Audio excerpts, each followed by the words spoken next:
नमस्कार दोस्तों, मैं रोहित छिल्लर स्वागत करता हूं आप सभी का आपके अपने YouTube चैनल।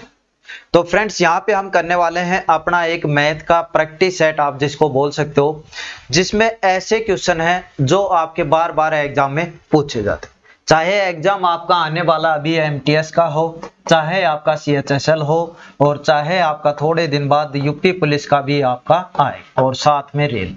यानी इसमें जो आपके वनडे एग्जाम होते हैं, इनमें ज्यादातर ये क्वेश्चन है आपसे पूछे जाते हैं। तो एक एक करके हम जो इसका प्रैक्टिस सेट है वो करेंगे। आप खुद भी अपनी तैयारी चेक कर सकते हो कि आपको कितने क्या क्वेश्चन आते हैं। तो चलिए टाइम वेस्ट नहीं करते हुए शुरू करते हैं। आज का हमारा पहला क्वेश्चन है, वो आपका है ये सिंप्लीफिकेशन से आपका ये यहाँ पे क्वेश्चन है, दे रखा है कि इस तरह से चीजें। तो जब भी ऐसा क्वेश्चन आता है, आप सभी को पता है कि आप कौन सा जो रूल है उसको फॉलो करते हो, बोर्ड मास के रूल को फॉलो करते हो। बी मतलब होता है ब्रैकेट, सबसे छोटा, फिर बीच वाला और फिर बटे वाला। ओ का मतलब होता है ऑफ, डी का मतलब डिवीजन यानी भाग करते हैं, एम का मल्टीप्लाई यानी गुणा करते हैं, फिर जोड़ कर लो चाहे घटा कर लो, ये दोनों में कोई फर्क नहीं। ठीक है, तो इस रूल के अकॉर्डिंग ही हम चीजें हैं वो यहाँ पे सोल्व करते हैं जब भी ऐसा क्वेश्चन आता है। तो चलिए, इसमें दे रखा है उस हिसाब से देखिए। सबसे ऊपर वाला जो क्वेश्चन है हमारा ये है, 54 भाग में 3 है, गुना में 16 है और भाग में 2 है। नीचे चीजें लिखी हुई है हमारी, 180 भाग में 5 है, गुणा में 6 है, भाग में 3 है। तो जब भी ऐसी चीजें हैं, हम इसमें सबसे पहले क्या सोल्व करेंगे, इसमें सबसे पहले सोल्व करें। देखिए, बी ब्रैकेट नहीं है, ऑफ नहीं है, तो सबसे पहले क्या सोल्व करेंगे, डिवीजन यानी भाग हम इसमें सोल्व करें। तो यहाँ पे देखा, 54 को जब मैं 3 से भाग करता हूं तो कितना आता है, 18 मेरा निकल कर आता है। 18 तिया 54। फिर आगे गुना का निशान है, फिर आगे एक और भाग है, तो पहले ये भाग फिर ये भाग, इनको सोल्व करेंगे। तो 16 को 2 से डिवाइड करता हूं, कितना आता है, 8 मेरा यहाँ पे आ जाता। तो ऊपर वाली चीज तो यहाँ पे आपकी क्लियर हो चुकी है। दूसरी क्या है, दूसरी नीचे दे रखा है, एक भाग ये है एक ये है, तो पहले भाग को ही सोल्व करेंगे। 180 में जब आप 5 का भाग देते हो, जब 180 में 5 का भाग देते हो तो आपका कितना आता है, 36 आता है। 5 या 15, फिर 0, फिर 6 पे चला जाता। तो यहाँ पे कितना आया, 6। फिर गुणा का निशान है तो गुणा, 6 को जब मैं 3 से भाग करूंगा तो सिंपल है, कितना आएगा, 2 यहां पर निकल कर आएगा। तो इस चीज को सोल्व करने के बाद आपके पास ये आया। अब भाग हमारा हो चुका, अब किसको सोल्व करेंगे, गुणा को सोल्व करेंगे। और जब सारी ही चीजें गुणा में हो तो आप सभी को पता है कि हम ऊपर नीचे यहाँ पे काट भी सकते हैं। यदि और प्लस माइनस होता तब हम चीजों को नहीं काट सकते। यहाँ पे सारी ही चीजें गुणा में है तो हम उसको काट सकते हैं। यानी 2 से काटेंगे, 2 एकम 2, 4 दूनी 8, 6 एकम 6, 6 तिया 18। कितने बचे यहाँ पे, यहाँ पे बचा आपका 3, और यहाँ पे कितना, यहाँ पे आपका 4। तो 4 तिया कितने आ गए, 12। 12 देखो ऑप्शन में कौन सा है, ई ऑप्शन, यानी इनमें से कोई नहीं। तो 12 ऑप्शन में नहीं है तो कौन सा ऑप्शन सही हो जाएगा, ऑप्शन ई, इनमें से कोई नहीं। तो सिंपल क्वेश्चन है, रूल के हिसाब से इसको करेंगे। चलिए, नेक्स्ट क्वेश्चन है आपका, यहाँ पे ये रहा। ये क्वेश्चन देखिए, जब भी आता है एसएससी की परीक्षा में आया हुआ है, तो जब भी ऐसा क्वेश्चन आता है, इन चीजों को करने का एक आपका तरीका है, वो आपका यहाँ पे होता है। वो क्या है जी, देखिए, जब भी ऐसा क्वेश्चन देखने को मिलेगा आपको, इस तरह की चीजें होंगी, वो सभी सीक्वेंस में पाएंगे। जैसे यहाँ पे है 1/2 प्लस 1/6 प्लस 1/12, ऐसे चलता जा रहा है, और लास्ट में है n इंटू n प्लस में 1। यहाँ पे यदि मैं आपको थोड़ा सा समझाऊं, जब आप सिंप्लीफिकेशन, वैसे तो इस टाइप की पूरी मैंने डाल रखी है चैनल पे, वीडियो देख लेना, देख सकते प्लेलिस्ट में आपको 100 ट्रिक जो कॉन्सेप्ट होते हैं अलग अलग वो डाल रखे हैं, तो वहां से देख सकते हो। यहाँ पे जब भी ऐसी चीज आती है, मैंने कहा है कि हमेशा सीक्वेंस में आएगी। जैसे 1/2 है, इसके फैक्टर कर लेते हैं, 1 गुणा 2 हो, क्यों करेंगे वो भी चीजें देखिए रीजन में आपको बता दूंगा। यहाँ पे 1 हो गया, यहाँ पे 1 गुणा 2 हो गए, प्लस क्या है आपका 6 है, यहाँ पे 2 पे खत्म हुआ है तो सीधी सी बात है यहाँ पे 2 जरूर आए, तो 6 के फैक्टर हो गए 2 गुना 3, प्लस 1/, यहाँ पे 3 से खत्म हो गया तो पहला फैक्टर 3 जरूर आएगा और 12 के क्या हो गए 1/3 गुना 4। इसी तरह चलते जाएंगे और लास्ट में है n इंटू n प्लस में 1, यानी कहने का मतलब ये ब्रैकेट का मतलब क्या होता है, गुणा ही तो होता है। ब्रैकेट का मतलब कितना होता है, गुणा ही होता है। जब इस तरह के क्वेश्चन हमारे पास हो तो हम लेते हैं पहली संख्या और लास्ट संख्या, पहली संख्या और लास्ट संख्या। पहली क्या है 1/1 माइनस, लास्ट क्या है 1/n प्लस में 1, यही तो है भाई लास्ट ये वाली संख्या, ये तो गुणा में है ना इसके। तो पहली संख्या लास्ट संख्या, पहली संख्या 1/1, लास्ट संख्या 1/n प्लस 1, और नीचे लिखते हैं इनका अंतर। अंतर देखो कितना है, ये ट्रिक है भाई, अंतर देखो कितना है, अंतर कितना है, अंतर कितना है, यहाँ पे भी अंतर 1 मिलेगा। देखिए n गुणा n प्लस 1 है, यानी n प्लस 1 में n घटाओगे तो n से n कट जाएगा, कितना बचेगा अंतर। तो नीचे लिखते हैं अंतर। जब अंतर 1 किया तो नीचे लिखने की आवश्यकता नहीं है, अन्यथा नीचे आपको अंतर यहाँ पे लिखना पड़ता। चलिए अब सोल्व करते हैं। एलसीएम लिया दोनों का, कितना आया n प्लस में 1, एलसीएम लिया दोनों का, इसका कितना है n प्लस 1। यहाँ पे क्या चीज आएगी, आर पार गुना भी कर सकते हो, अन्यथा आपका जिस हिसाब से रूल बनता है उस हिसाब से करोगे। तो यहाँ पे कितना आया n प्लस में 1 माइनस, यहाँ पे 1 को 1 से गुणा कर दिया, कितना आ गया 1। तो यहाँ पे ये एक प्लस का है, ये एक माइनस, 1 में 1 गए यानी 0 बचा, n में 0 जोड़ेंगे कोई फर्क नहीं, ऊपर क्या है n और नीचे क्या है n प्लस में 1। तो क्या आंसर आ जाएगा, ऑप्शन नंबर डी मेरा यहाँ पे निकल कर आ जाएगा। क्या निकल कर आ जाएगा, ऑप्शन नंबर डी, n और n प्लस में d। ठीक है, तो ये चीज आपको यहाँ पे करनी। चलिए अब नेक्स्ट क्वेश्चन है आपका, देखिए यहाँ पे अलग तरीके से भी आपका क्वेश्चन आ सकता है कि वैल्यू है वो कितनी होगी, 1 से कम होगी या ज्यादा होगी। तो ये ऐसा ऑप्शन आ सकता है भाई 1 से कम, तो ये 1 से कम ही आए, क्यों, क्योंकि n की जगह 5 रखोगे, यहाँ पे 5 प्लस 1 6 हो जाएगा। तो जब भी डिवाइड करोगे हमेशा 1 से चीजें हैं वो कम ही रहेंगी। चलिए आप समझ गए होंगे अच्छे से। चलिए नेक्स्ट क्वेश्चन है, ये देखिए किसी परीक्षा के लिए उत्तीर्णांक यानी पास होने के लिए 40% अंक चाहिए। एक विद्यार्थी ने 185 नंबर लिए और 15 अंकों से फेल हो गया, अनुत्तीर्ण यानी फेल हो। परीक्षा के अधिकतम अंक, अधिकतम अंक का मतलब यहाँ पे है टोटल परीक्षा कितने नंबर की थी, और कब आया हुआ है, एसएससी की परीक्षा में आपका ये आया हुआ। देखिए चीजें एक होती है परसेंटेज में, एक होती है वैसे अंकों। आपको पता है जब भी चीजें नहीं दे रखी होती, कुछ भी चीज होती है अपने आप में 100% होती है। जैसे अंकों की बात करूं, पेपर अपने आप में 100% था, जैसे 500 का पेपर था तो जो 500 नंबर हैं वो अपने आप में 100%। किसी व्यक्ति की इनकम होती है वो अपने आप में 100% होती है।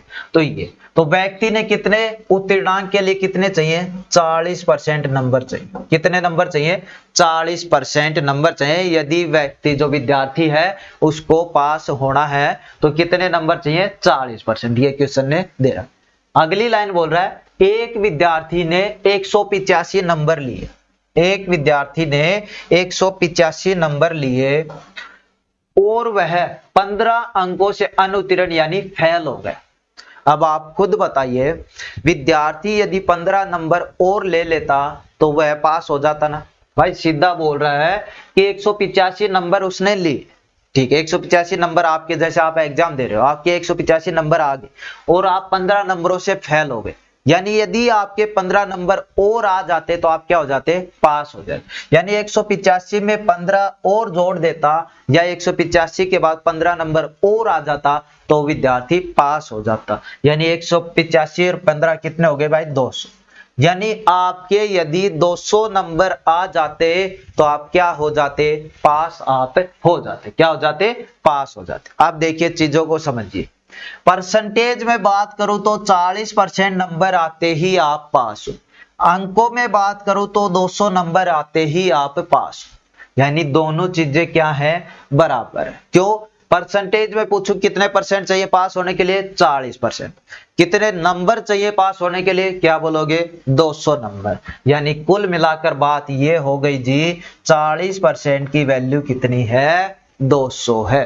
40% की वैल्यू कितनी है 200 है। 1% की निकालेंगे तो 200 बटे 40, 0 से 0 कट गया, 5 चौके 20, कितना आया 5। यानी 1% की वैल्यू कितनी है 5। 1% की वैल्यू कितनी है 5। पूछा क्या है परीक्षा के अधिकतम अंक, यानी टोटल कितने नंबर की है, तो कितने परसेंट की वैल्यू निकालूंगा, क्योंकि अपने आप में 100% होती है। 1% की वैल्यू 5 है तो 100% की कितनी होगी भाई 5 गुणा 100 यानी 500। कितनी होगी 500। कितनी हो जाएगी 500। यानी परीक्षा टोटल कितने नंबर की थी आपकी 500 नंबर की आपकी परीक्षा थी। ठीक है, चलिए नेक्स्ट क्वेश्चन है आपका, देखिए यहां पे अनुपात से आप इसको रिलेट कर सकते हो। क्या बोल रहा है 117 रुपए को ए बी सी में 1/2, 1/3, 1/4 के अनुपात में बांटने की अपेक्षा त्रुटिवश यानी गलती से 2:3:4 के अनुपात में बांटने पर किसको लाभ होगा। यानी रुपए थे कितने 117, उनको बांटना था इस अनुपात में, लेकिन गलती से इस अनुपात में बांट दिया, तो फायदा किसको हुआ, ए को, बी को, सी को, या तीनों को, या किसी दो को, ये आपको बता। तो पहले देखते हैं कि उस अनुपात में बांटता तो क्या रहता इनका, और इसमें बांटा है तो चीजें क्या रह रही है। देखिए रुपए कितने हैं 117, ये रुपए बांटे। पहला अनुपात क्या है 1/2, 1/3, 1/4, यानी ये जो 117 रुपए हैं इस अनुपात में बांटे। अब जब भी ऐसे बटे वाली चीजें आती हैं आपको थोड़ा सा दिक्कत करती होगी, है ना। दिक्कत ये तो दूसरा अनुपात है डायरेक्ट है 2:3:4, इसमें तो बांट देते हैं आप, कोई दिक्कत नहीं। लेकिन बटे में चीजें आती हैं तो आपको दिक्कत करती है, और दिक्कत मिटने के लिए ही आपको यहाँ पे क्या करते हैं, हम इन चीजों का एलसीएम ले लेते हैं। एलसीएम लेने का मतलब क्या होता है कि छोटी से छोटी संख्या जो इन सभी से भाग हो जाए। तो 2, 3 और 4 का एलसीएम बताओ, तो आप सभी कहोगे कितना आ जाएगा जी 12 आ जाएगा। कितना आ जाएगा 12। यानी यदि मैं इसको भी 12 से गुणा, इसको भी 12 से गुणा, इसको भी 12 से गुणा कर दूं, तो ये जो नीचे का झंझट है ये आपका समाप्त हो जाएगा। तो करके देख सकते हो, जो एलसीएम आता है उससे ही गुणा। और मैथ कहता है यदि आप एक को गुणा कर रहे हो तो बाकी बचे हैं उनको भी गुणा करना पड़ेगा। ये नहीं कि आप सिर्फ इसको गुणा करके रह गए बाकी को नहीं किया, और सभी को गुणा कर सकते हैं, ऐसा मैथ का रूल है कि हम अपनी मर्जी से चीजें हैं वहां पे कर सकते हैं। तो 12 से गुणा कर रहा हूं सभी को, तो यहाँ पे आया 6 अनुपात, यहाँ पे 12 से गुणा करूंगा 3 चौके 12, यहाँ पे 12 से गुणा करूंगा 4 तिया 12, यानी अनुपात मेरा ये आ गया भाई।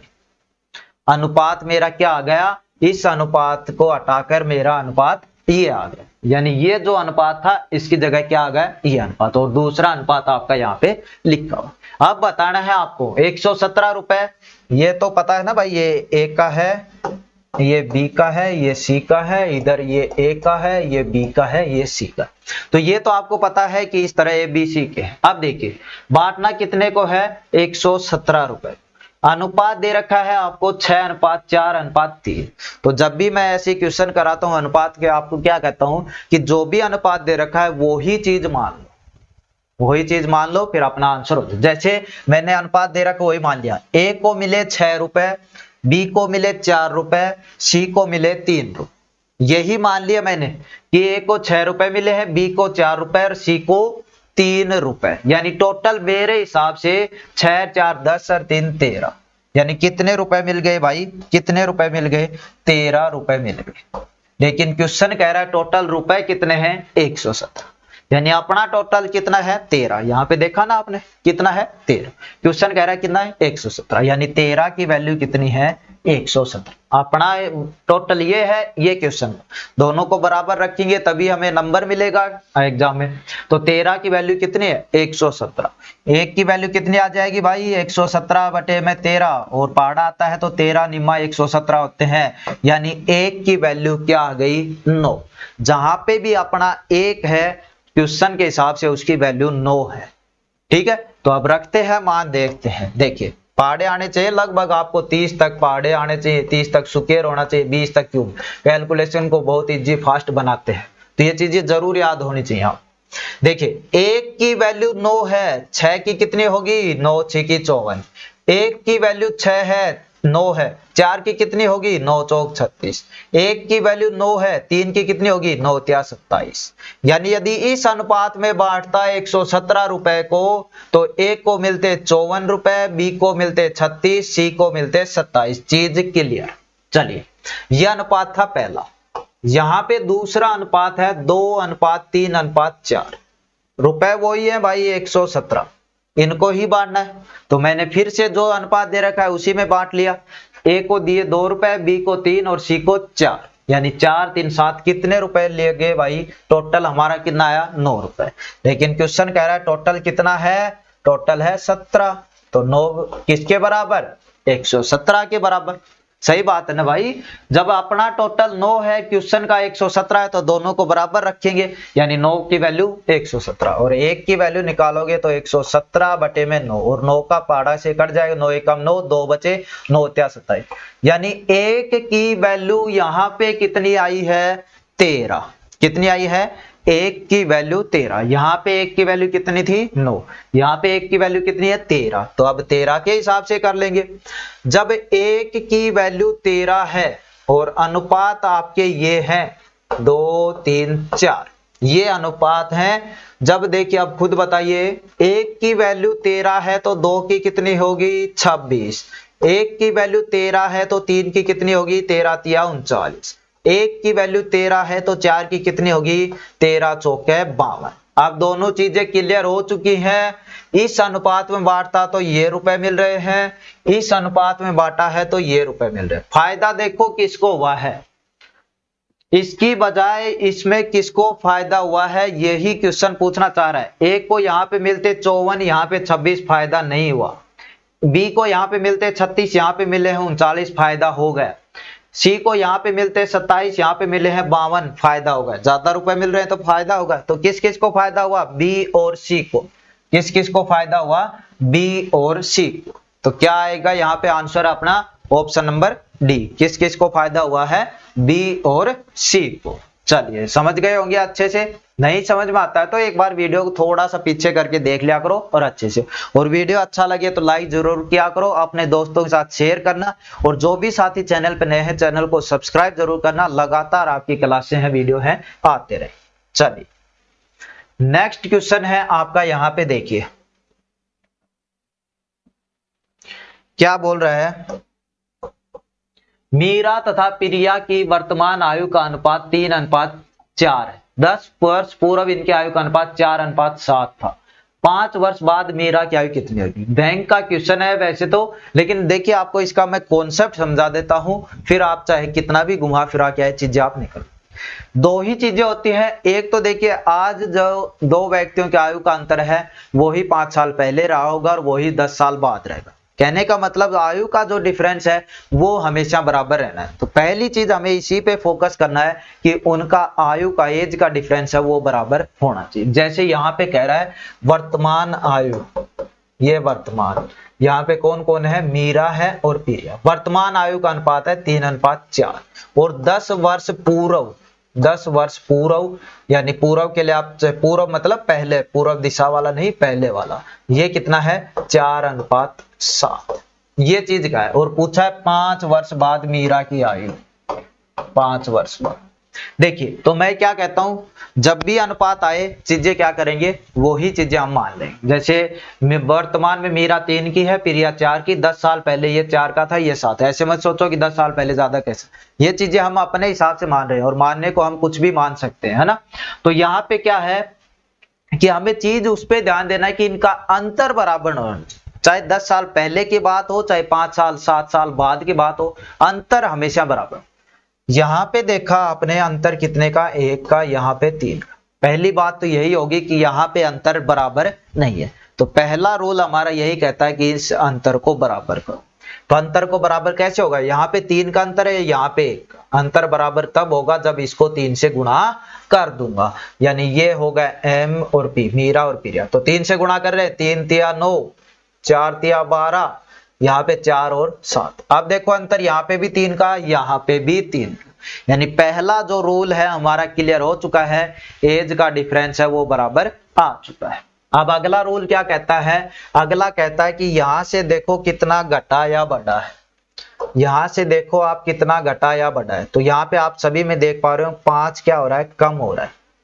तो यानी ये जो 5 कम हुआ है ये कितने सालों में हुआ है, ये जो 5 कम हुआ है कितने सालों में हो। कभी यहाँ पे बढ़ेगा, या जैसे यहाँ पे 9 है यहाँ पे 12, तो 3 बढ़ेगा। यानी वो चीज किसके बराबर होगी, वो चीज जो राइट लेफ्ट साइड में लिखे होंगे उनके जोड़ के बराबर होगी। चाहे उसमें 10 साल बाद हो, 10 साल पहले हो, 5 साल बाद हो, 5 साल पहले हो, उन दोनों के जोड़ के बराबर होगी, क्योंकि इतने ही तो साल लगेंगे उस चीज को उतना होने में। तो और वर्तमान का मतलब हमेशा होता है 0। इधर कितना है 10, इधर 0, 10 और 0 को जोड़ा कितना आया 10। यानी 5 की वैल्यू कितनी है 10, 5 की वैल्यू 10 है तो 1 की वैल्यू कितनी हो जाएगी 2। 5 की वैल्यू 10 है तो 1 की वैल्यू कितनी हो जाएगी 2। यानी जहां पे भी मुझे क्वेश्चन में 1 दिखेगा मैं कितना लिखूंगा 2। अब आते हैं क्वेश्चन पे, वर्तमान कौन सी है, पहली लाइन। अब इस अनुपात को भूल जाओ भाई, क्योंकि इसको हमने सोल्व कर दिया है, ये हो गया। 1 की वैल्यू 2 है तो 9 की वैल्यू कितनी 18। 1 की वैल्यू 2 है तो 12 की वैल्यू कितनी 24। और ये कब की एज है, वर्तमान, वर्तमान की है ना भाई, देखो सिंह। तो 1 की वैल्यू 2 तो 9 की वैल्यू 18, 12 की 24। यदि वर्तमान में पूछता है मुझे मीरा की आयु 18, प्रिया की पूछता है तो 24 साल, पूछा क्या है 5 साल बाद।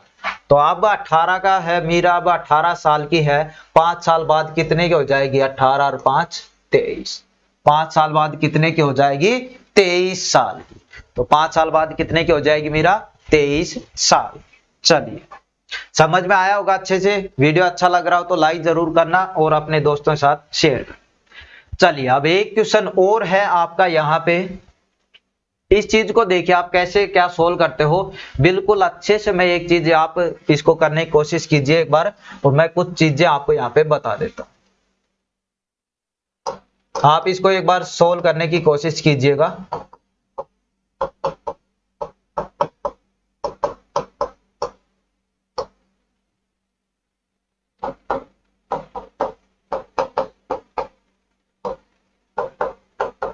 जिसको भी इस तरह के क्वेश्चन आते हैं एक बार आप इसको सोल्व करने की कोशिश कीजिए। फिर देखिए मैं आपको इतना छोटा तरीका इसका बताता हूं कि आप भी सीधा बस डायरेक्ट वैल्यू आपको रखनी पड़ेगी और आपका आंसर है वो आपका यहाँ पे आ जाएगा।